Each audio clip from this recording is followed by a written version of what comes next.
Hello and welcome to Pick Yourself, the podcast that helps you build and grow your electronic music career. You will learn the strategies, mindset, tactics, and tools that you can implement today to break through tomorrow. My name is Philip. Now let's get right into today's episode.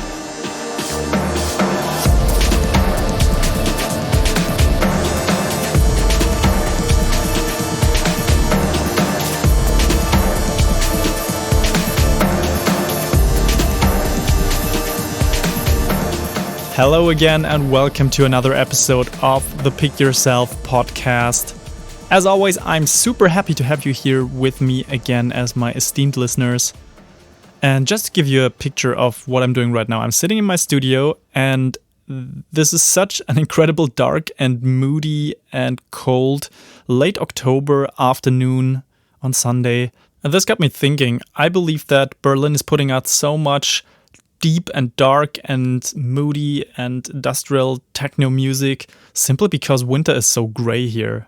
I mean, it is not even winter yet, but I just know how it is. It's not going to change for the next 4 or 5 months. And oh my God, I will have to escape this winter for at least 1 or 2 weeks, as I always do. So every winter I try to get at least a little bit of sunshine by going to another place. Not sure what this is going to be.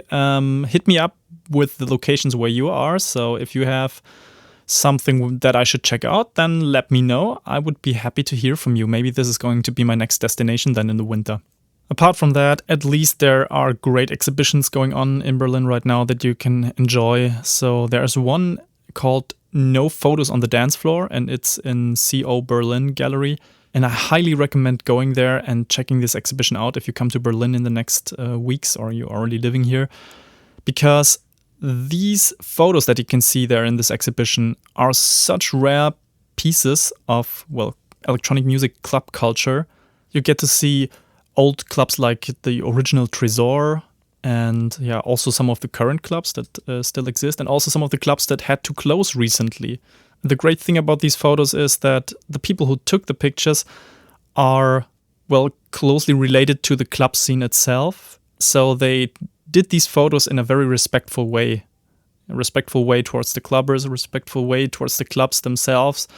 And it's extremely artistic, but at the same time, it lets you really dive into the vibe that existed at that specific moment. There's also quite a lot of background information historically on what the role of the clubs was when the wall came down and East Berlin and West Berlin basically came together. And a statement that I liked very much was one by Sven Marquardt, the bouncer of Berghain, and he said he believes that the clubs were the first reunited parts of the city. And that is quite beautiful to hear because it tells a lot about our scene and the values of our scene. So bringing people together, no matter where you come from. And the division of Berlin and the division of Germany as a whole at that time was a very intense historic phase. And it's really beautiful to see that music was one of the leading factors that brought together people in the city. Okay, so that was my little art exhibition recommendation for you. And before we jump into today's episode, I just quickly wanted to mention that you can get a super cool free PDF at pickyourselfpodcast.com/free. It's called The 7 Strategies of Highly Successful Electronic Music Artists. And in this PDF, I'm compiling strategies that have worked for my most successful studio clients and that I see, day to day in my work with coaching sessions and so on, what works for people and what really makes a difference, what moves the needle and brings them forward. So go to pickyourselfpodcast.com/free and grab this PDF. It's going to help you massively, I believe. And since the last 2 episodes were on social media and the ones before also had to do with, promotion and artist brand and so on, I now want to talk about something completely different just to keep this fresh and also to show you what different perspectives are important in this business. The topic of this episode is 7 ways to appeal to electronic music industry professionals. And in this episode, you're going to learn about the qualities that separate potentially successful DJs and producers from the ones who will most likely fail. Because I've seen a lot of patterns.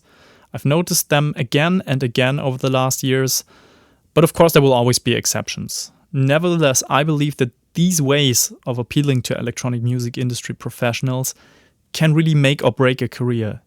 If you behave very differently, then your chances for success are quite minimal, in my opinion. So this whole episode is based around a question that I've received from one of my podcast listeners. And she's asked, what are the qualities that separate amateurs, semi-professionals, and professionals? What is a winning combination that makes someone attractive to work with or invest in? And I think this is a really good question. Let's start with the first part. So to me, there are only two qualities that separate professionals from semi-professionals and amateurs. And these are experience and grit. So experience obviously comes with time. And every professional in this industry has made incredibly stupid mistakes, failed over and over again and learned from it and gained valuable insights and experiences. And the ones who don't reach the professional stage, they have either denied learning from their experiences or they haven't had enough grit to persevere to overcome all these obstacles in their way. So before we come to the actual 7 ways to appeal to electronic music industry professionals, let's first of all have a close look at this role of grit and perseverance for your career. So in 2013, a super inspiring woman called Angela Lee Duckworth gave a TED Talk about her groundbreaking research on the most important quality that separates successful people in various areas of life and business from the rest in the field that didn't make it. And the one thing that helped her research team predict who's going to be successful wasn't intelligence. It also wasn't networking skills. It also wasn't good looks. It was grit. And grit is defined by her as the power of passion and perseverance. And this helps you connect your current situation with your future goals. So grit is that link between who you are now and who you aspire to be in the future. I'm quoting her now. She says, "Grit is sticking with your future day in and day out and working really hard to make that future a reality. Grit is living life like it's a marathon, not a sprint." So these are the words of Angela Lee Duckworth in her TED Talk, and I really encourage you to watch the whole thing. This TED Talk is super inspiring, super encouraging also, and it helps you see things slightly differently. If you're struggling with something right now or you're not sure if you can overcome a certain obstacle, just watch that TED Talk and it will already make you feel better. So what I find super interesting here is that talent doesn't play a role here. It's completely unrelated to grit and sometimes even negatively correlated in statistics terms with grit. So that means if you're a musical genius, but you don't have the grit to overcome certain obstacles in your music career, you will most likely fail. And contrary to that, someone with only 10% of that talent, but with the right amount of grit, is very likely to build a successful music career. And that's very different from what we hear in discussions or what we used to believe before. We always thought, it's just that super talented person that gets successful. It's just that genius level expertise in this field that makes you stand out from everybody else. And that's not true. It's actually grit and the power to persevere that makes people successful. And there is another important concept that is closely related to grit, and this is the one of resilience. So resilience is your ability to stand up again after you've failed. And I'm now quoting a short passage by a blogger called Birgit Olin because she has described this small difference really well. The subtle differentiating factor between these two entwined character traits seems to be that resilience is the optimism to continue when you've experienced some failures, even during tough times when everyone else gives up. Conversely, grit is the motivational drive that keeps you on a difficult task over a sustained period of time or life. So these two concepts are super closely related and super powerful because they help you keep going. They help you overcome obstacles and also stand up again after you've failed. So the big question is now, of course, how can you build that muscle of grit and resilience? How can you improve in these areas? Well, the answer is that there is no clear answer yet. So building grit is easier said than done, and even researchers haven't found the magical formula yet. But we have at least some good starting points, and The best one that you can pick is the so-called growth mindset. So what is that? If you have a growth mindset, you believe that your ability to learn is not fixed. So in consequence, this means you're accepting the challenges of life and you try to figure out solutions no matter what the obstacle is. So even if something seems impossible, you're at least willing to try really hard and you won't give up easily. And with building a meaningful electronic music career, that means there will be a lot of obstacles that give you the chance of training this muscle. So next time you simply can't finish a song or you get rejected by a club booker, remember this episode and try to figure out a way to overcome this obstacle. And stop whining about this and stop finding other excuses and always blaming other people. It's also a question of ownership. If you really own this problem, this obstacle, that means that you take control, you take responsibility, and you are in charge again. You are the one that will figure out a way. The number one rule is don't give up, because frustration is natural, but what you do after that first initial frustration, that is completely in your own hands. And once we accept that fact and we do everything to learn something new, to hire other people that help us, to just figure out a way, that gives us a lot of power. And it means we're adopting a growth mindset and building that grit and perseverance in our career. So now that we've discussed the importance of grit and resilience for your career, we can now think about ways to appeal to electronic music industry professionals. And if I say industry professionals, I mean, for example, label owners, booking agents, club owners, or even other artists, DJs, or collaborators that are a little bit above our league. What can we do so they respect us, trust us, and enjoy working with us? So let's start with number one, and that is be a self-starter and walk the talk. So what does that mean? So in my studio, I have a lot of upcoming artists coming through. They visit me or I have a call with them, and they talk for hours about their big plans and where they are going to be in the next years and who is going to offer them a record deal one day. And don't get me wrong, I really love people with big ideas and bold visions, but the problem is that simply talking about it doesn't turn it into a reality. And they have my trust to begin with, so I just wait and see what comes out of this conversation.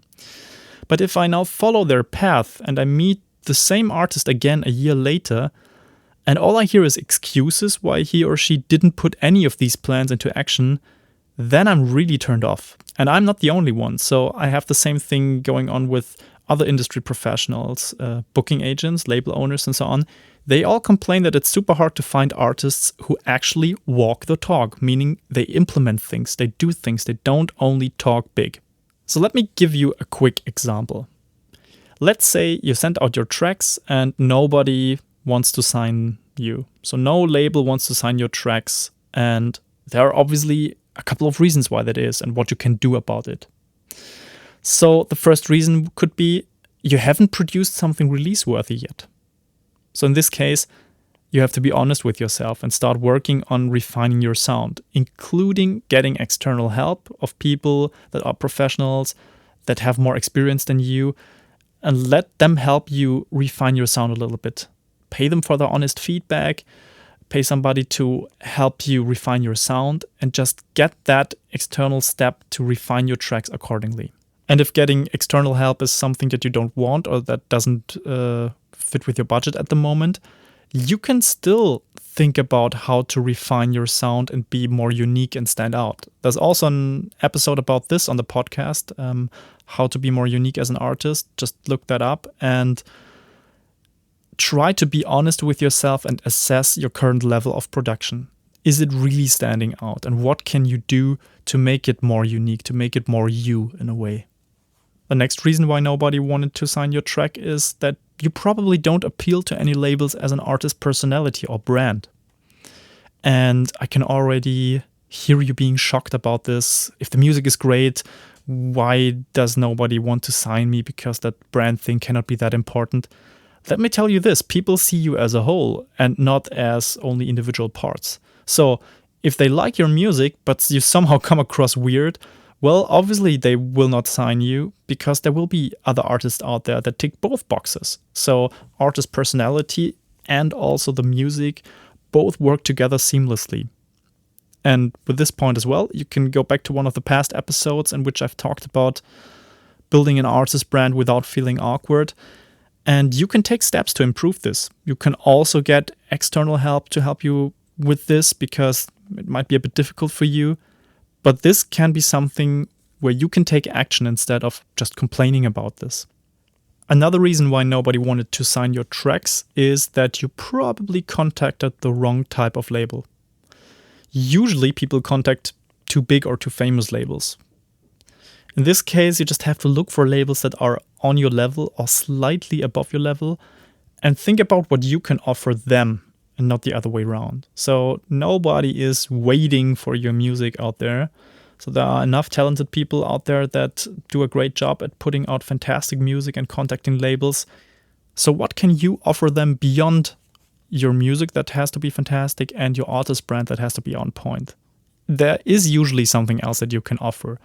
And if you're a self-starter, if you have that mentality, then you have these types of ideas. For example, setting up a showcase for the label in your hometown. And the last reason why nobody wanted to sign your tracks is an extremely rare one. And it's that you produced something so different from everything else out there that it simply doesn't fit into any label's catalog. And as I've said, this is extremely rare, but it occasionally happens. And in this case, your only option is to start your own label and push your new subgenre with all the power you have. But it also means, you have to be the self-starter. You cannot just simply complain and whine about nobody signing your tracks. You have to take action and put it out no matter what. So of course, this is a quite frustrating experience. You send out tracks to labels and nobody wants to sign you. Yeah, I get it. It's really frustrating. But I see two types of reactions overall to this scenario. So if I see you honestly assessing the reasons why your tracks didn't get signed, and I also see you take action on this and start dealing with the consequences, then I will be genuinely impressed by you and I will take you seriously for sure. But if you can only come up with cheap excuses and complaints about labels only signing Instagram DJs, blah, blah, blah, only signing people from model agencies, blah, blah, blah, then of course I will put you in my mental category of upcoming artists who are not going to make it. It's as simple as that, because this ownership of a problem and that grit and perseverance and that self-starter mentality, this is what really makes or breaks careers these days. So why is the self-starter thing so powerful? Well, music industry professionals love to invest in people that are able to start something on their own because it means they can trust in them. They know that even without their help, these people would be successful, but with their help, it's like an amplifier. It just puts them on another level. So if you can put up a regular showcase or run your own little record shop or your own little label with regular high quality releases, or even something like a clothing line, if you can prove to people that you can build something valuable with none or little external help, then professionals in the music industry will be way more likely to invest in your career because they see you are able to pull something off. Okay, let's now come to number 2, which is invest in your growth as an artist. So one of the best ways to appeal to electronic music industry professionals is to prove to them that you are willing to invest in yourself. And what do I even mean by investing in your growth as an artist? Well, first of all, I believe that no amount of talent can flourish without constant growth in all relevant areas of the music business. And you sometimes need to level up certain skills, or sometimes you need to outsource things to get ahead. That could be, for example, if you have to learn a new DAW or you want to level up your production skills. You can, for example, buy a course or invest in one-on-one coaching that brings you forward. If you are struggling to write your artist bio, on the other hand, well, you could also hire somebody who does that for a living and helps you write a great artist bio with their professional background. Yeah, and that brings you forward. But why does this make you so much more attractive if you make this investment, if you invest in your growth as an artist? You just have to put yourself in the shoes of a label owner or a club booker or whatever the case. So ask yourself, who would you invest in? Would you invest in someone who is just waiting for things to happen? Or would you rather invest in someone who is clearly investing in himself or in herself? Well, obviously the second option would be the preferable one, because that sends a certain signal. It sends a signal that you have a certain amount of self-worth to begin with, but it also sends signals like you are humble enough to accept that you need help in certain areas. You also accept the fact that it's necessary to invest in yourself if something means a lot to you. And that is really powerful. I think that is a certain character trait that people are looking for when they seek out collaborators or people that they want to bring on their label. Now let's come to the third way of appealing to music industry professionals, and that is have your shit together always. I think it's shocking how many upcoming DJs and electronic music producers make a terrible first impression.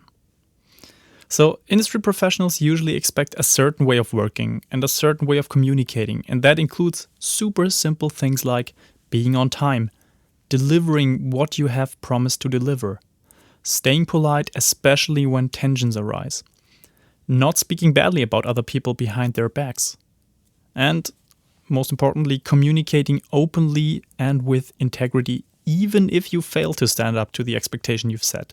So when stuff goes wrong, at least have the courage to be open and to inform everybody right on time so it doesn't have any negative consequences for them or the least amount of negative consequences. So these things are just very common sense aspects of working together in a professional way. And for whatever reason, so many upcoming artists are screwing their careers up because they don't stick to these general rules of, just behaving in a way that works for everybody. And let me just give you a quick example. So if a club books you for the first time, they usually request some kind of tech writer, something that tells the club technician on how your things are set up, what inputs you need, and all this stuff. And first of all, you should have prepared this in advance already in a really clear but detailed way. So a document, a PDF that you can send through that has a visual layout of how things are connected, everything labeled correctly with the technical terms that are being used, what types of cables, and so on and so forth. But even if you haven't done this in advance, then it's now your obligation to provide this information on time and in a correct way, meaning before the deadline. And a pretty simple formula to remember this is under promise, over deliver. And under promise, over deliver, this doesn't mean that you should sell yourself short. It simply means you shouldn't brag about something and then fail to live up to the expectation. So in our example of the tech writer, you can under promise by replying with a simple email saying, sure, I'll be sending my tech info until the 26th, if that is the deadline. And then you over-deliver by sending a clear and detailed tech writer already on the 20th, asking if you can do anything beyond that, if you can help in any other way to make this show a success. And immediately people will respect you in a different way. You appear extremely professional, you appear as somebody who has their shit together, and that creates a lasting impression. And you won't believe how many other upcoming artists really screw these things up. So it's easy to stand out. This is one of the low-hanging fruits, the short wins you can achieve. So the fourth way to appeal to electronic music industry professionals is to help others succeed in their path. So you might remember my episode on networking and why that's bullshit and what you should do instead. And in this episode, I've told you that one of the most important aspects of building meaningful, long-lasting relationships in this business is to adopt the so-called go-giver mindset. And this means you are helping others without asking for anything in return. You are truly and genuinely interested in their success. And what you probably don't realize is that this mindset can create massively positive word of mouth around you. So other industry professionals will get to hear your name over and over again in a positive context because you were the one link, the person that connected this person and that person, the one that made this achievement possible or that achievement possible. And therefore, you've made a great first impression before they've even met you in person. And can you imagine what an advantage that is compared to everybody else? So this is probably one of the easiest, but also one of the most powerful ways to appeal to other music industry professionals. If you help others succeed, this will create massive positive word of mouth for you. So let's come to the next one, and that is have your ego under control. And this is such an important point. If you tick all the boxes, but you leave out this one, then you're going to fail massively, I promise. Ego problems are the number one reason why upcoming artists build up a negative reputation in the music industry. I'm 100% convinced of that. So there's a broad spectrum between having just enough self-esteem to be resilient and having an ego that is just too big to even fit through the main entrance of Berghain.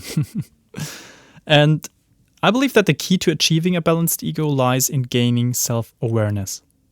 So building self-awareness is such an important skill that you need to master. And this is also why you find this constantly in the action steps I'm giving you at the end of every episode.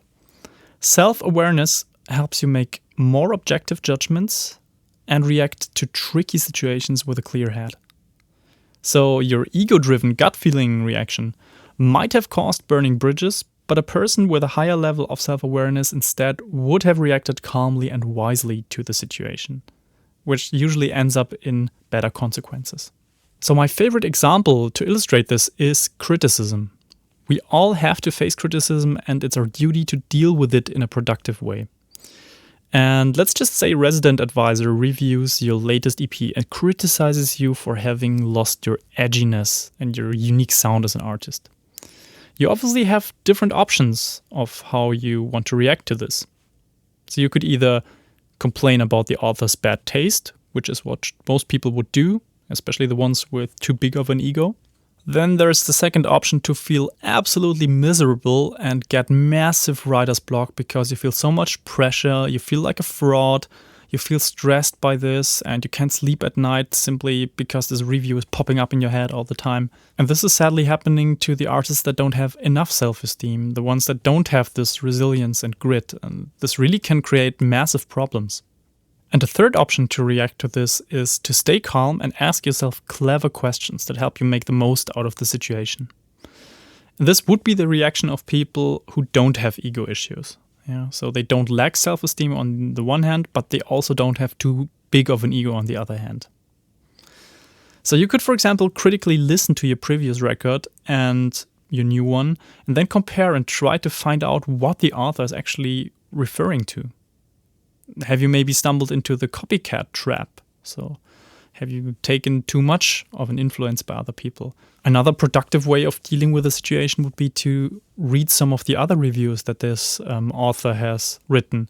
So maybe he or she is just the wrong contact person for your specific subgenre. Maybe they're usually reviewing whatever disco house records, but you send in something that is deep techno. Yeah, obviously this is not going to be a good fit.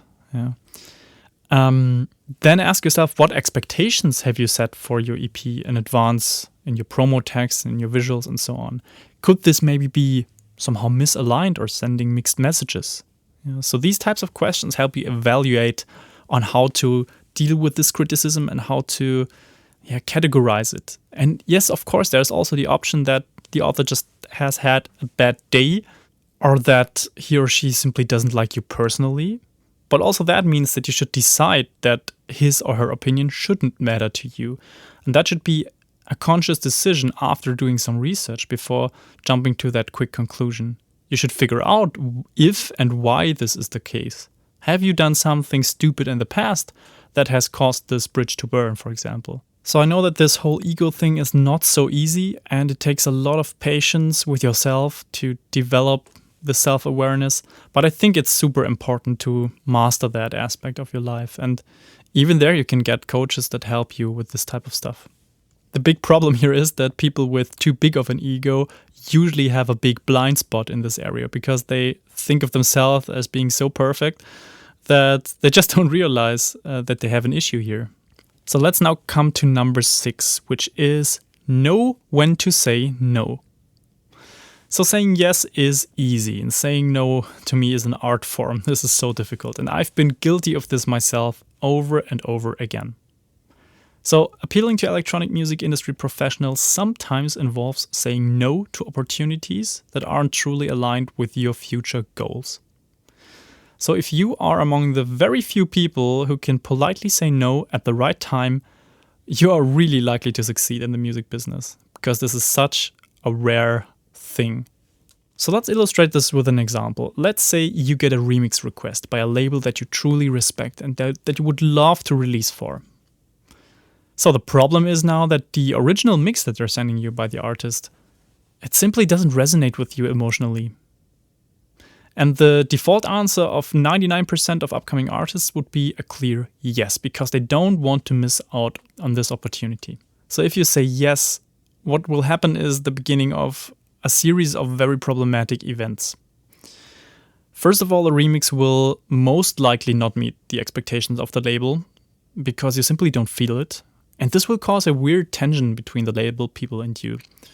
You will do a lot of feedback rounds, you will lose a lot of time because you're trying to adjust the remix to the taste of the label and the original artist. But even in the end, you come up with something that will work for all parties, but nobody's like really happy with it. And of course, the artist who's provided the original mix is not going to recommend you to other artists in the future. In a best case scenario, nobody's going to talk negatively about you.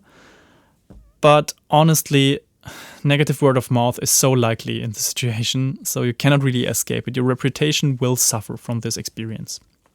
But if instead you react with integrity and you say no in a polite way to keep the doors open, electronic music industry professionals will respect you for that. You could say something like this: I'm very thankful for the offer and I'd love to be featured with a remix on your label. Unfortunately, with this specific track, I don't feel that I'm the right fit for the job.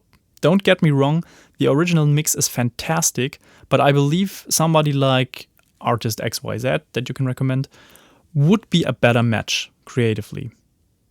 I'm very interested in providing a remix for your label, and if you have other tracks in the pipeline, feel free to send them over. I only want to offer you my best work and hope you appreciate my honesty. Now that is a very powerful statement. And this creates a very strong first impression for you, because it's sending various positive signals.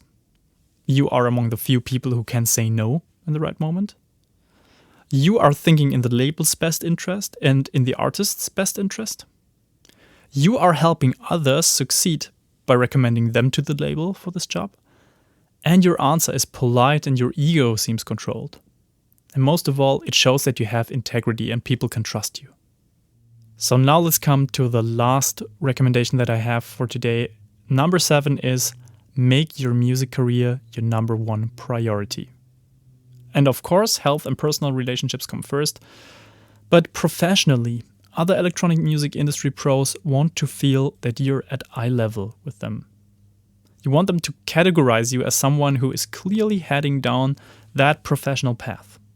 So the worst thing that you can do is send mixed messages here. So the worst thing that can happen is that they see you as some kind of part-time hobby DJ producer who dreams of a different life instead of creating the life of his or her dreams. So, for example, which side hustle you accept sends a signal about your priorities. What things you spend your hard-earned money on tells something about your goals in life.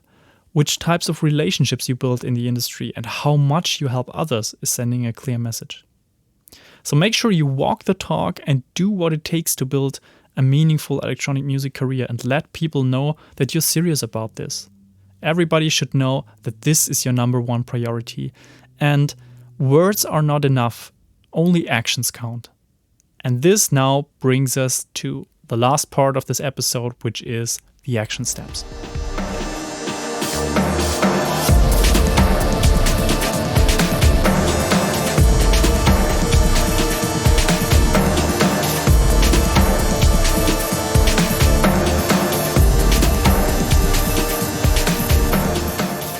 So what can you do now and what can you take away and implement from this episode? I will give you a few suggestions, and please don't try to desperately be appealing for music industry professionals. That doesn't make sense. It would be quite weird, actually, if you force something. But I think the main point of this episode is to double check yourself and to see if some important aspects of your career are misaligned or are missing, and make sure you're on the right path. So I will give you, as always, 3 action steps. And the first one is start adopting the growth mindset and build up grit as well as resilience. So how have you dealt with obstacles in the past? Have you given up quickly on the harder ones? Are there certain aspects of your electronic music career that appear too difficult to even try for you? And then you list some of the skills or character traits that you wish you had right now, and you start sketching out ways to acquire them. So nothing is impossible here. Just commit to a first step in the right direction by putting time and money on the table that is dedicated to your professional growth in a certain area. Second action step is go through these 7 ways of appealing to electronic music industry professionals and give yourself a 1 to 10 rating in each area, 10 being the best one. Now, analyze the points where you score lower than 7 and sketch out ways to improve in these areas. If you gave yourself more than 7 points in all areas, please double check with someone who knows you really well. There might be blind spots which you just don't see. And if you double checked and you still score great in all these areas, then first of all, congratulations. But please try to see how you can find even more ways to help others succeed in the industry, because it seems like you're the type of person that can use their skills and their personality to influence others in a positive way. And the third and last action step is put yourself in the shoes of a label owner, club booker, or electronic music journalists, and just ask yourself, which aspects of you would appeal to them? What is still missing? And how can you fill the gaps while still being authentic and true to who you are as an artist? And please remember that these are all just exercises. There's no secret formula that guarantees success. But if you're an open-minded person that is willing to grow personally as well as professionally, then I see a bright future for you in this industry. And try to build up that grit and resilience. This is really an important point. If there is something frustrating happening right now, or there's an obstacle that you cannot overcome, do everything you can to figure it out. There is a way, I'm completely sure.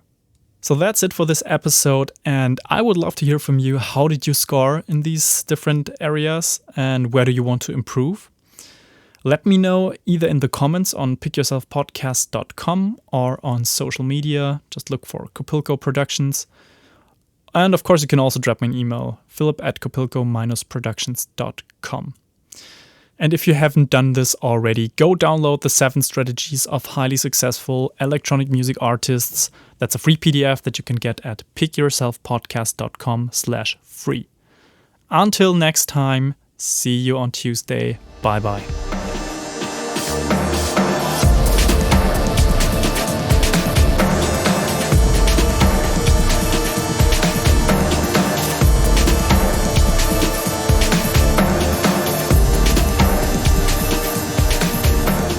If you have enjoyed this episode, please make sure to subscribe to the show on your favorite podcast app. And you can find show notes to this episode in form of a detailed blog post at pickyourselfpodcast.com.